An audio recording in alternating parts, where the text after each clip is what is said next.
এই যে দারুণ মজার পালং শাকের পোলাও, দারুণ মজার পালং শাকের পোলাও। এই পালং শাকের পোলাওটা খেতে খুবই মজার। আপনারা একদিন একটু বানিয়ে খেয়ে দেখবেন যে এটা সবাই খুবই পছন্দ করবে, কারণ এই সবাই দেখে বলবে, দেখে খাওয়ার জন্য উৎসাহিত হবে। তো এইভাবে আপনারা একবার বানিয়ে একটু খেয়ে দেখবেন, আপনাদের কাছেও ভালো লাগবে। তো ভালো লাগলে আমার পাশে থাকবেন আর আমার বাড়ি ঘুরে আসবেন।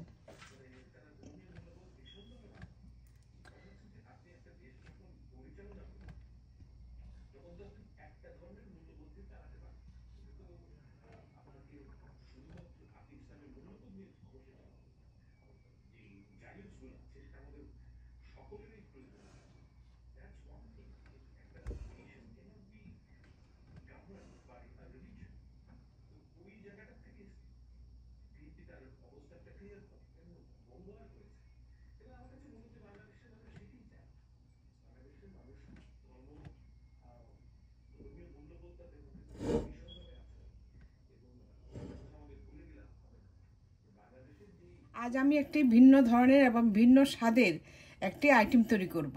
সেটা হলো পালং শাকের পোলাও। পালং শাক দিয়ে পোলাও তৈরি করব। এই এই আইটেমটা আমার রিকোয়েস্টের, কারণ আমাকে অনেকে রিকোয়েস্ট করেছিল যে এই আইটেমটা যেন আমি আবার আমার পেজে দিই। তো সবাই রিকোয়েস্টে আমি আবার এই আইটেমটা করে পেজে দিচ্ছি, নতুনভাবে করে তারপর পেজে দিব। তো তাহলে আসুন, এটাকে আমি এখন ব্লেন্ডারে ব্লেন্ড করে নেব। আমি ব্লেন্ডারে এই পালং শাকটাকে পেস্ট করে নিয়েছি, এই যে দেখুন।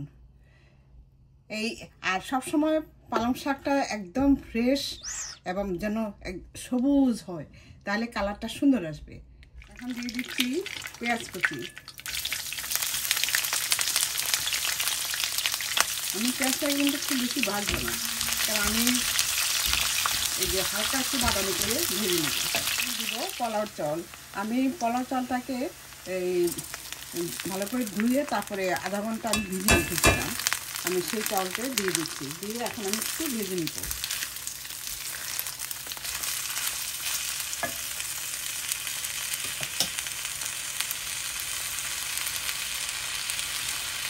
আর আমি দিয়ে দিচ্ছি 2 চা চামচ 3 চা চামচ পরিমাণ লবণ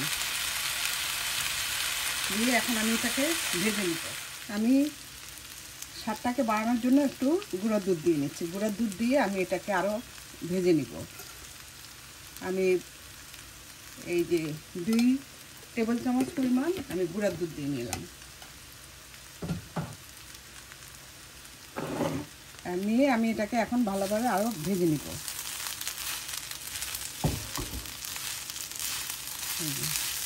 কারণ দুধটা দিলে খেতে খুবই ভালো লাগবে।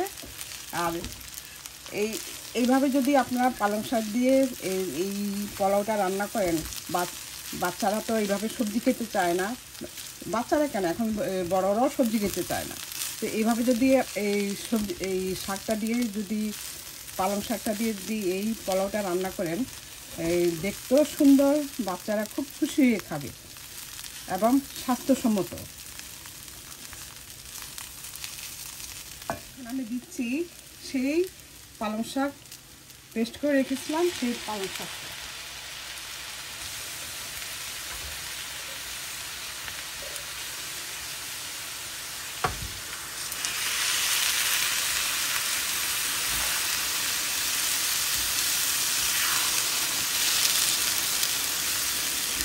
আমার এখানে 2 কাপ পোলাও চাল, তাহলে আমি 4 কাপ পরিমাণ পানি দিয়ে দেবো। আমি দিয়ে দিচ্ছি কয়েকটা কিছু এই যে কিশমিশ আর এই শুকনো মরিচ। শুকনো মরিচের বিচিটা ফেলে আমি শুকনো মরিচ দিয়ে নিয়েছি। শুকনো মরিচটা অবশ্য আমি সুন্দরের জন্য দিচ্ছি। এই যে দেখুন আমার এই পোলাওর কালারটা দেখুন কতটা লোভনীয় হয়েছে। এই যে দেখুন, এখন এটাকে আমি দমে রেখে দিব। আমি নিচে একটা লোহা জাতীয় একটা তাওয়া বসিয়ে দিয়ে তারপর দমে দিব। এই যে এখন আমি দিয়ে দিব কিছু পেঁয়াজ বেরেস্তা আর 1 টেবিল চামচ ঘি, কারণ আমার এটা হয়ে গিয়েছে প্রায়। যে 1 টেবিল চামচ ঘি, কারণ ঘিটা এখন দিলে ফ্লেভারটা সুন্দর আসবে, খেতে খুবই ভালো লাগবে। কারণ এই ঘিও কিন্তু আমার হোমমেড ঘি।